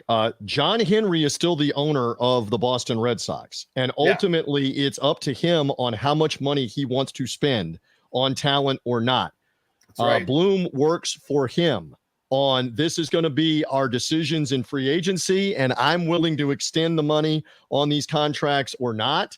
So the owner deserves a lot of that responsibility of, you were the owner before when you were spending huge money on Ortiz and Manny Ramirez and any other big time player or free agent that you wanted to go buy. And winning World Series doing it. So look, here's the one thing I want to get to, and then we'll talk about this, and I got to jump in about 8 or 9 minutes, but that's okay. The one thing that we keep coming back to, at least in the case of the New York Yankees, the Rays have done it better than the New York Yankees over and over and over again. Now, last year, the Yankees won like 94 games. They won the division. They flamed out in the playoffs too, by the way. But by and large, the Rays have owned the Yankees in the regular season, beating them over and over and over again. Beat them in the postseason in 2020. We now have reached the point where the Yankees realize we can't beat these guys head to head on a regular basis. So we got to throw the ball at them and try to get them off their game and throw at them. And I will say this, it was fascinating watching the two different opinions and takes on Sunday on the Arozarena play, because I watched Michael Kay and my colleague Jeff Nelson, who I worked with 10 years ago doing national games on Compass Media. Nellie's a former reliever, setup guy for Mariano Rivera for the Yankees. Wow. They played Sergeant Schultz from Hogan Heroes. I know nothing. I don't know what what do you mean? What do you mean they're hitting Randy Arozarena on purpose? Hear no evil, hear no evil, see no evil. They didn't do it on purpose. Jeff Nelson is saying on the air, I don't understand why they're all upset. He's not doing it on purpose. This is what they're saying on the air. Michael Kay, who's been doing the Yankees for almost 30 years, has no idea that they've hit the Rays with pitches like 409 times in the last 5 years. They've hit them 8 times this season. Hit 12. Diaz 12 times. Hit Diaz Friday night. Hit 2 Rays earlier in the game, and it's now the bottom of the 8th inning of a game you're losing again. Yes. And it's the leadoff guy on a 3-0 pitch who they don't like because he's cocky. Right. And he gets one right in the ribs, and they're acting like they have no idea. All right, so the opposite was Dwayne Stats and Brian Anderson. And I heard their comments, which they believed it was on purpose from the jump. And we're saying this is ridiculous. Abreu should be thrown out of the game. He threw out him on purpose. And they've been 100%. Doing this over and over again. And when Aaron Boone, who's soon to be fired today, next week, or at the end of, he's over in Kevin Cash's face going, like this and with all the gestures and all the stuff. Cash should have just pointed at the scoreboard. That's my favorite thing. We're beating you again. Go back to your dugout. Cash should have been in the umpire's face to throw until he threw Abreu out. And you're either going to throw me out or you're going to throw him out. One of us is leaving. And so I'm not leaving here until I make. And so just one more. It's reached the point now where the New York Yankees, the proud New York Yankees, have become punks when it comes to dealing with the Rays. They can't beat them, so the punk has to do cheap shot things, blindside things, or whatever to get under their skin. And I love Brandon Lau's answer after the game. They're a last place team. They're a last place team. But TJ, we can't let that bother us. But TJ, Steve Carney and I are on opposite sides of this. He doesn't agree with me, and I love Steve, respect him. So tell me if I'm wrong. I'm old school. You can't allow another team to keep hitting your players. The Rays have got to respond. And I'm not just talking yesterday. I said this back in the middle of the season when they did it last series. Right. The Rays refused to respond. And I don't think Kevin Cash is old school too. And that must be coming from upstairs. It may be coming from upstairs. The players, I'm telling you, the position players are going to go down to their own freaking dugout in their own bullpen and say, what the F are you guys going to do about this? Because until you guys start hitting them, we're target practice. We have to retaliate. I don't want that. And there was a different day. You have to. I'm with you. There was a different day when we go back to like Bob Gibson with the Cardinals, Nolan Ryan with the Angels, and Don Drysdale with the Dodgers. You want to know why the Cardinals and the Angels and the Dodgers never had anybody get hit? Because that's who was going to retaliate with 95, 98 miles an hour at you if you did. So it's a great point that you make about retaliation. Where is the line? But I'm so over the Yankees and the whole. I mean, give me a break. All right. So on this, because we got a few minutes left, I know the cuts have happened. You guys are talking about that. The one thing I keep saying to everybody is the roster is not 100% set because the waivers are this afternoon at 4, and it goes on for like 24 hours if you're trying to pick somebody up. And then you can pick people up after that aren't under the waiver clause. You can sign them for whatever. Right. So they may make another couple of moves. They might make 3 or 4 moves coming up. I'm just saying that. There's some young guys that have made it that may not make it when we get to Friday or when we get to early next week because they're looking at other players on other teams. You guys know this, but bear in mind, there's like 1,000 guys that are hitting the waiver wire this afternoon officially. Yeah. They're sifting through that, looking for maybe a third quarterback. John Wolford is gone. Maybe Wolford is back on the practice squad. Yeah, they're looking for things like they like him, but maybe they're looking for things like another receiver. That maybe those receivers that are practice squad eligible. They may be looking for another linebacker. I was surprised at J.J. Russell, who had a really good preseason with all the tackles, and maybe he's going to be back on the practice squad where he was a year ago. Position inside linebacker. Yes. They kept 4 tight ends, by the way. At the moment, surprising. I don't think they're going to have 4 tight ends later this week. So I don't either. That was weird. I didn't get that because for the moment they're hanging on to those guys while they see what happens on the waiver wire. And I would think I don't know this, but I would think that's one of the positions. So stand by on that. And just as a quick comment, because I know you guys have been talking about it, it was great to see at field level, at least for a couple of series, the first unit offense is out there. And look, folks. We get it. It's a preseason game. Most of Baltimore starters were not playing, but at least you saw a couple of things click after that opening drive with a punt. You saw Chris Godwin, and I asked Baker Mayfield after the game, you've seen this in practice. You've seen it working out. What's it like out there in the game? He goes, that guy's amazing. He's a freak. He goes, it is so fun to get him the football. You saw Rachaad White making decisive cuts. You saw holes. Yes. These are encouraging things. It was a preseason game. All this talk, I am calling my shot on the day of Hurricane Idalia coming this way. All this talk about the Bucs being a last place team, all this talk about the Bucs winning 3 games or 4 games, being the worst team in the NFL. We know this situation as observers, media, and fans in this area better than most. This is not a 3-win situation here. No. This is like a 6 at the minimum and probably like an 8 or a 9-win situation here. The Carolina Panthers with a first-year quarterback and a 5'10", 200-pound maybe number 1 pick rookie quarterback are not going to win more than 3 or 4 games. They're going to be fortunate to win 3 games or 4 games. So the Bucs have too much talent if they stay healthy. So let them keep picking the Bucs for dead last. number one pick possibility. What planet are you on that you think the Buccaneers with Evans and Godwin and White and Otten and Levante David and Devin White and Vita Vea and some pass rushers and a good Shaq Barrett and a good secondary and Baker Mayfield and Baker Mayfield if not play. Kyle I mean, you're going to end up. All I want is to be in the hunt come December, and more than likely you're going to be in the hunt come December in the South and for the playoffs. It's not going to be a 3-win season. There, please. I agree. TJ Reeves making the call right there. Love it. Please. Love it. TJ. Yeah, I say 10 wins. I'm optimistic. That's ambitious. What Tristan Wirfs went all the way out to 12. I'll take it. I want him to win all 17. Tristan Wirfs said about a month ago he said 12. But this stuff about 3 wins or the worst I got more than in the league, 6.5 in Vegas, baby. I can tell you that right now. I got more than 6.5. I'm with you. So I think it's a safe bet, really. So listen, we'll see what they do with the cuts. Everybody hunker down. We'll see what happens with the storm the next day or two. Looks like it's going to largely miss us. And then it's game week next week. I'll come back on and be with you game week. God willing, I am headed to State College, Pennsylvania, Happy Valley for West Virginia, Penn State, Saturday night, national radio. LeVar Arrington and I are due to broadcast the game. LeVar's going to be there. More than likely, TJ's trying to get there for Saturday night, primetime, West Virginia, Penn State. That's the first primetime game ever for NBC in the Big Ten, and we'll do it on national radio. So when I'm with you next week, I'll give you a little bit about that, and then it's Buccaneers and Minnesota Vikings week, and they will have the roster set, and then let's start talking about it for real, boys.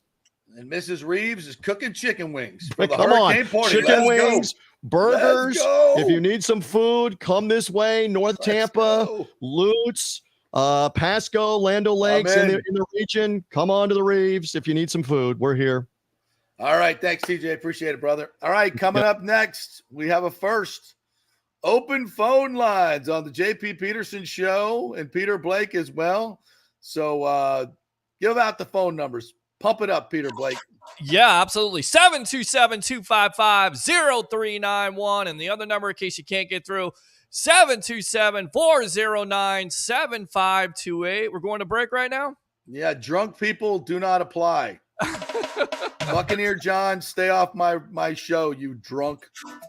Go on that other stupid show. We are brought to you by the Italiano Insurance folks over there. They are awesome. They will shop your insurance around, your auto insurance, which they saved me $1,000 on, and Charity, who does such great work over there. A human being will answer the phone and shop your insurance around and maybe save you tens of thousands of dollars. They've done that for people's business insurance. For my auto insurance, they saved me $1,000. I've had people come up and say they saved me $2,600 on my auto. They saved you money. They do the work. 813-877-7799. Been doing it for over 60 years. Italiano Insurance, great folks in the community and great customer service. Back in 3. Stay with us. The mortgage guy did it again. A listener heard his ad, was going to another big bank, but called Scott Fitzgerald at American Mortgage Services of Tampa, and Fitz saved him $618 on his monthly payment. Are you kidding me? Folks, that's big money. Rates are going up, they're going down, they're going all over the place. Scott will shop your loan and save you lender fees and get the best rates. Email him, scott@amstampa.com, or call 813-294-7595. That's Fitz, the mortgage guy. Lots of stuff going on right now, and these rates are going all over the place. You need somebody knowledgeable in the market that will work hard for you and get you the best deal. That's my man, Scott. He's done 3 loans for me, done thousands of loans for local folks here, works with a lot of the coaches and players in the area. He's the guy. 813-294-7595, or go to scott@amstampa.com. JP here for my good friends at Italiano Insurance, and they did it again. Once again, Italiano Insurance stepping up with the best customer service. I was in a bind. My old insurance company, my auto insurance, jacked up my rates, so I called Charity at Italiano Insurance, and she stayed till 9:30 at night until she got my insurance done. And guess what? She searched all these companies for me. I didn't do the work. She did. Saved me $1,000 on my annual premium. $1,000, folks. That's real money. And that's what you get at Italiano Insurance. Great customer service. And here's another note for you, by the way, with hurricane season up. 40% of people in Florida are underinsured. That means if you have something happen during a hurricane and you need replacement costs, you're going to get 40% less than you deserve. Can't let that happen. Call the folks at Italiano Insurance and get them to help you out in both those regards. They will save you money and keep you insured properly. That's 813-877-7799. Great folks in the community, been doing it for over 60 years. Italiano Insurance, 813-877-7799. During COVID, over 1.7 million people were added to the Florida Medicaid rolls, but as of April 1st, 2023, most of these people may not be eligible for the Medicaid coverage and will lose their health plan. If you have been notified you are losing your coverage, don't freak out. It's very likely you can apply for a federal subsidy under the Affordable Care Act. Just call 877-652-0244. Our representatives will walk you through the whole process, get some basic information on your income, number of kids, and then they'll find a plan that best fits your needs. In fact, with the new laws, 90% of Americans qualify for reduced or free health care. You can select great plans like Florida Blue, that's my carrier, love them, paying $800 less after making the call. 877-652-0244. Our highly trained professionals know all the intricacies of the new laws. They will do all the work, you save tons of money. So if you're being dropped from Medicaid, fear not. Call 877-652-0244. Get real health insurance, free doctor visits, free blood work, no deductibles. 877-652-0244. Hey, JP here for Extravaganza Productions Incorporated, EPI. You've probably seen their purple logo at so many events that you've gone to. They are based in Tampa. And for over 33 years, they've been creating and producing conferences, meetings, and special events, the biggest to the smallest. Solid reputation of delivering the best audio-visual, sound, lighting, entertainment, video production, and decor on time and on budget. I've worked with them with so many big events. The Warrior Games, which was an Olympic-style event all over Tampa Bay, from McDill to the Convention Center to USF. They did it flawlessly, made it look big and fantastic. I've worked with them on small events as well, large and small meetings and conferences, sporting events, fundraisers. If you got a fundraiser, you don't know the logistical way to pull it off, they'll take care of everything. Entertainment events, branding events, grand openings, so much more. The folks at Extravaganza Productions are the most professional and the best. I've worked with them many times. They are fantastic. You can contact them through extravaganzaproductions.com or call 813-621-4700. Extravaganza Productions, they are awesome. Do you have any old coins sitting around the house? Well, the Golden Diamond Source will purchase a variety of different types of coins and bullion. Their gold buying program includes sterling silver, silver, platinum, and watches. They also accept unusual pieces that other jewelry stores do not, such as gold bars and sterling silver flatware. The list of items they do accept is far more extensive than those they don't, so check it out. While you're there, you can check out the largest collection of any family-owned jewelry store in the country, especially with summer coming to an end. The holidays are right around the corner. Never too early to start your holiday shopping, especially if you're planning on getting engaged or have any birthdays or anniversaries coming up. Come on in and find out what buying jewelry should be like with an expert staff of gold and diamond jewelry enthusiasts. And the best part, they treat you like family. And if you're worrying about price, don't. The Golden Diamond Source has something for everyone's budget. They even have a layaway. If you stop in and get your favorite piece now, you can have it paid off by Christmas. Plus, you can even finance your purchase with 0% interest for up to 5 years, and you can get a $5,000 diamond for only $83 a month. It's the greatest folks in the world, Julie and Steve Weintraub, the Golden Diamond Source, 3800 Olmerton Road, always online at thegoldendiamondsource.com. JP here for the Jeeves Law Group, Jeeves. Call for a free case evaluation, 888-9-JEEVES. That's 888-9-JEEVES. We're local, we're trusted. The law firm brings over 80 years of combined legal experience focusing on clients in Tampa Bay, the state of Florida, and national class action cases. If you're injured, get that free case evaluation, no cost to you. The Jeeves Law Group's focus is on auto, truck, and motorcycle accidents, as well as class action and consumer protection law. Scott Jeeves is a board-certified civil trial lawyer and a certified circuit court mediator practicing in the Tampa Bay area for over 30 years. You hear him on the show all the time. Great guy, big Gator fan, and great for the community. The Jeeves Law Group is a highly skilled team with years of experience that will apply their skills, expertise, and knowledge to assist individuals who have been in an accident with compensation for damages, lost wages, medical expenses, pain and suffering, and property damage. Get that free case evaluation, 888-9 Jeeves, that's 888-9-JEEVES. Ladies and gentlemen, Let's rock. This is FanStream Sports with JP. All right, welcome back to the JP Peterson Show here on this Hurricane Tuesday. Batten down the hatches. Be smart out there. If you're in an evacuation zone, get the hell out. They haven't told me to get out yet, so it's not like I'm violating anything, but the apartment complex did send something. They said, just be careful, make sure you do this and do that. It's like, how about you go and fix my screen first from the last hurricane that came through? Hey, you got to run the show from there tomorrow, man, so don't lose power. Well, I'm trying not to lose power, God willing. Hopefully. Somebody used to say the creek don't rise, right? Good Lord willing and the creek don't rise. We'll be back tomorrow. Yes, that's it. We will be. So we'll be fine. It's okay. It's just a hurricane. It's what we do here as Floridians. We go through it every year. So yeah, I'm good. I'm where I'm at here in Windermere. We're about 215 feet above sea level. We're on the Claremont Ridge here. So yeah, we're and all the lakes and the drainage ponds are very low. So we actually need some water. We need rain. Even all over Tampa Bay, we need rain. Yeah, so I mean, I'm tired of it hot. Yeah, it's it'll probably we'll get those lakes filled. That'll be good. Get some rain. That'll be good. But hopefully not too much damage. I'm a little concerned though. Rain will be fine. Storm surge, no good. Don't want that. No good. And then with hurricanes, you have that severe stuff. It comes on shore. You get those squall lines or those feeder bands, and that causes. They're starting already, right? Yeah, that's it. So I think the biggest thing I'm worried about is, of course, power. And then on top of it, right now I'm having a little bit of back problems. I got to take my dog out. He's 72 pounds.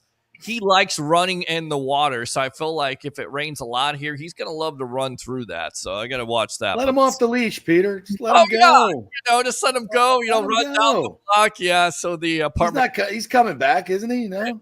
He does. Well, he does come back, but he runs a little while. And then the apartment complex complains and goes, "Don't let your dog out." And once again, I go and refer. How about you fix the screen from the last hurricane? See, my dog, I never have to worry about. She can walk off the leash all the time. She's not going anywhere. All she's going to do is follow that ball. I'll just take the ball. Tally's not going. As long as I got the ball in my hand, it's like an invisible leash. She ain't going nowhere. She's just sitting there watching it go. So I'm good to go. So I don't have to worry about her. Nice. I got to get my dog trained like that. Honestly, she'll be fine. Yeah. All right. We don't have any callers. Nobody wants to jump in and ask us any. We don't. I mean, we opened up the phone lines. Did I say it too fast? 727-255-0391. And the other number, in case you can't get through, 727-409-75. Right there at the bottom. Yeah. Yeah, it's right Scrolling there. right through. All right. The captain's picks have been made for the upcoming Ryder Cup, my friend. Okay. So no real surprises here except for maybe one. Brooks Koepka, who missed out on the points because he was playing that stupid LIV Golf Tour, Live Golf Tour. Mm-hmm. But he has been named as a captain's pick by Zach Johnson, former Masters champion, who's now the captain this year for our Ryder Cup. Followed by two-time Valspar champion Sam Burns, Ricky Fowler, who has been red hot this year, Colin Morikawa, who's a Ryder Cup veteran, good player. Jordan Spieth, got to have him on the squad, right? Of course. And Justin Thomas, who has been struggling big time. Missed the Cup at the U.S. Open, missed the Cup at the Open Championship, has not played well. So Justin Thomas Zach Thomas was asked about that. He said, Justin Thomas is one of the most talented players on the PGA Tour, in my opinion. He has been, without question, the heart and soul of U.S. Ryder Cup teams, our emotional leader. Overall, he has a fantastic Ryder Cup record. His passion for the Ryder Cup is very evident. And in my mind, he is born for this, and you just don't leave JT at home. I would agree with that. Even though he has not played his best golf, I think the Ryder Cup becomes a mental battle. All these guys can play. They're all really good technically. But for me, you got to get guys that have been through it, know how to calm the nerves and be at their best. And I think this will get Justin to play at his best. So I'm sure Zach Thomas will get a lot of crap for it, but I think it's a great pick. The 6 automatic qualifiers were Brian Harmon, the runaway winner at the Open, Wyndham Clark, Open champion, Max Homa, who's been great all year long, Scotty Scheffler, my God, if he could just putt, Xander Schauffele, who played really well this week at the Tour Championship, and Patrick Cantlay are on the 12-man team. The European Ryder Cup team will be named after their European Masters is completed in a couple of weeks. But already Rory McIlroy, John Rahm, Victor Hovland, who just absolutely obliterated people in the last 2 weeks, and Terrell Hatton have secured spots. Their captain is Luke Donald. He will announce the team on the 4th of December. And the U.S. have not won on European soil in 30 effing years.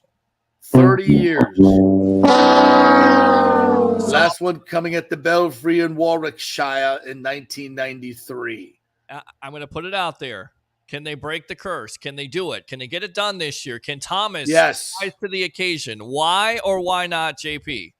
Yes, they will do it this year because they've been I think this is a new breed of American player, not as selfish, with the exception of Brooks Koepka. Who's a Seminole, and I used to love, but now I just think is a complete douchewad. That's what happens when you get famous, I guess, right? Yeah, I guess, yeah.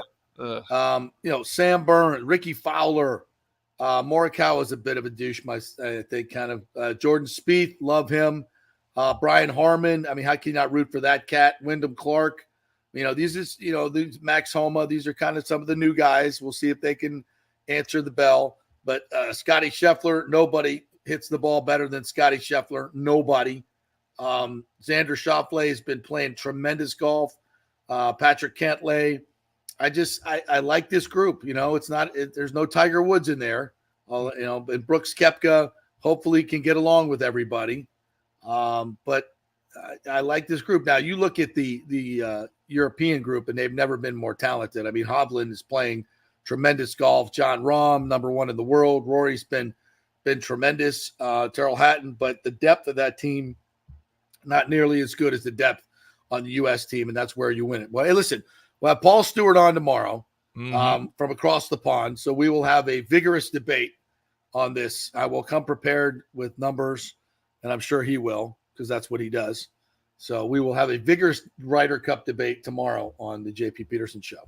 So there you go. Have you seen the website that he has, buckpower.com? Oh, yeah. Yeah, it's tremendous. Amazing. I do a podcast on there called The No Quarter Given with Jason Powers, and we always talk about the history, and he has some great guests on there. But anything you want to know about the Tampa Bay Buccaneers, to me, he's going to be the official historian of the Bucs eventually. Right now, he's the unofficial, but just go on that site, and if you're a Bucs fan, you'll just love it, and it'll take you back. And you'll be like, wow, I can't remember that, but now I do remember that. So good stuff. Did you see what happened to Ronald Acuna last night? I did not see that. No. What happened? So he's out in Colorado playing at Coors Field, and these 2 knuckleheads just decide to run on the field because they want to get something for the gram on their Insta and get a picture with him in the outfield. And they're just freaking knuckleheads, and security guys grabbed one of them, and then another one came running out. I guess they didn't see him, and he kind of was trying to hug Acuna, and he knocked him down. So, yeah. After the game, Braves outfielder Kevin Pillar told MLB.com that there was no sense that the fans had ill intent, but that their presence created potential danger. I don't know who these jamokes were, what they were thinking. Yeah, isn't it sad that you just don't know these days? Like they seem like they're fans, but it could turn into something worse than that. I mean, and the fans themselves are crazy, doing all that. But it's just sad that you think something bad's going to happen from a fan standpoint. I don't know.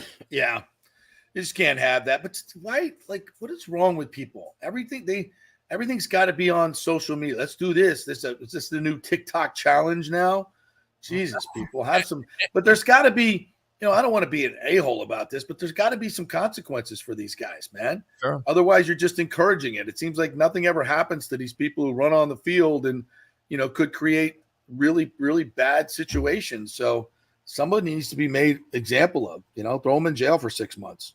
Well, that's it. And then or toughen just them up a little bit. That's it. Or ban them from games for life. I mean, that should be done without question. Right. I mean, that would in itself be worse than probably jail time for some of these people because they are such crazy fans. I love fans. I love sports fans. I think they're the lifeblood of what sports and sports broadcasting and what we do here on this show is all about. But stay in the stands. You don't need to be running on the field. Yeah. Stop trying to be so extra all the time. Stay in your lane. Cheer. By the way, Acuna had a home run last night, stole 2 bases. Now 29 home runs, 61 steals. Trying to become the first player in history to have 30 home runs and 60 or more stolen bases. The first 30-60 guy. That's Ronald Acuna Jr. He's an amazing player. How old is he again? I mean, because I feel like it's 25. 25 years old. That's only the tip of the iceberg. I mean, we're talking about right now, JP, this League of Baseball. You have Shohei Ohtani. You have Olsen, who's a story, but not as young, but still. And then you have Ronald Acuna Jr. I mean, this is great for baseball. Baseball needs to get behind these younger players and promote them better so people start to care, especially the young people out there care about baseball because basketball does it. Football definitely does it. Hopefully Major League Baseball does it more. And this story, this is from 2019, okay? Mm-hmm. Ronald Acuna Jr. has agreed to an 8-year, $100 million extension that will keep star outfielder under contract through the 2026 season. Deal includes club options for 27 and 28. Options are worth $17 million. So they have him on a bargain. And this is what the Rays did with Wander Franco as well. Mm-hmm. And what they probably need to do with, I want to see a little bit more, but maybe Josh Lowe as well. So, go and pay your players and keep them around. That's what the Braves have done. And they've added to it with some big stars, right, as well. So that's how you win World Series. Use the template of the Atlanta Braves, folks. They were a middling franchise. They were a middling franchise until their ownership group said, we have a nice stadium here in South Atlanta, but all of our fans are in North Atlanta, and they can't get to South Atlanta anymore. So why don't we pay for half the stadium, get someone else up in Cobb County to pay for the other half, and then we'll build an entertainment complex around it so Cobb County can make lots of money in development, and we can bring a lot of development to the area so they win, and then we'll make more money on the area around it, the Battery. We'll put up a hotel, we'll pull up condominiums, and we'll build a stadium. So it's a perfect public-private partnership. Then we'll have lots more money, $130, $150 million more a year in local revenue through the premium seating in the new stadium to put into the team and be able to keep our superstars and then win a World Series, right? Mm-hmm. Wow. It's an interesting idea. An idea. It blew my mind right now. An ownership that's willing to pay for half of a stadium that they want and also invest in their product consistently so they can keep the fans happy. What a great idea. Amazing. You just blew my mind at this point. I got to fire the cannons for that. You think? Yes. I'm waiting to do that all day. Can you think of another franchise that Mike could do that in a development-rich area that's, give him a lot more potential for revenue, we're exploding economy and people moving here, probably another 2 million in the I-4 corner. Is there another team that needs a state? Wait, I think you're on to something. No wonder why you've been in TV for so many years and do this show. Eureka! Wow, it's the Rays. Yeah, I think we've been both saying this for the last, 10, 15 years. It seems like it's that long. We're still talking about a new stadium and what the ownership should do. Even with attendance being up this year, you just wonder, can you continue this momentum or will he talk about the stadium situation next year to get fans? No, it's got to – listen, there's fine. The real deadline has always been the end of this year to get shovels in the ground to, have a stadium ready to go by 2028. So this is the real deadline. And, he's because he dragged his feet for so long, intentionally, by the way, because he makes tons of money at Tropicana Field. And he knows that. This is finally the time to get it done. And as I said a couple weeks ago, and I still believe the reason you haven't heard a lot of whole stuff publicly is I think Major League Baseball is now finally done what they need to do. They're working behind the scenes to get new local ownership, somebody who will step up and build a stadium in Tampa, which is where Major League Baseball wants it. Major League Baseball will not allow them to build. They will not allow Stu to build another stadium in St. Petersburg in a failed location. They're not going to allow that. It's going to be in Tampa with under new ownership, and hopefully this will all come to fruition in the next couple of months. So we shall see. If not, they're not going anywhere. They're not going to another market. That's not happening. MLB wants it here. It's just a matter of will they allow Stu to do a deal, which in the short term will put money in his pockets, but in the long term will still be a failed location like they did in Miami. Still a failed location, still requiring Major League Baseball owners to give them revenue sharing money, which is what MLB owners do not want to do. They don't want to be writing checks. They want to be receiving checks, which is what they will do if they get the deal done in Tampa. No more revenue sharing for the Rays owner, and then they can go on and sell 2 expansion franchises for $2 billion each, probably one to Nashville, I would believe, probably one to Portland, maybe. Salt Lake City, I think, is interested as well. I think the other one will be on the West Coast. So Salt Lake City, Portland, where's definitely Nashville. Charlotte maybe is, I think, also. Or don't worry about Orlando. That's not happening, folks. That was a Stu Sternberg plant.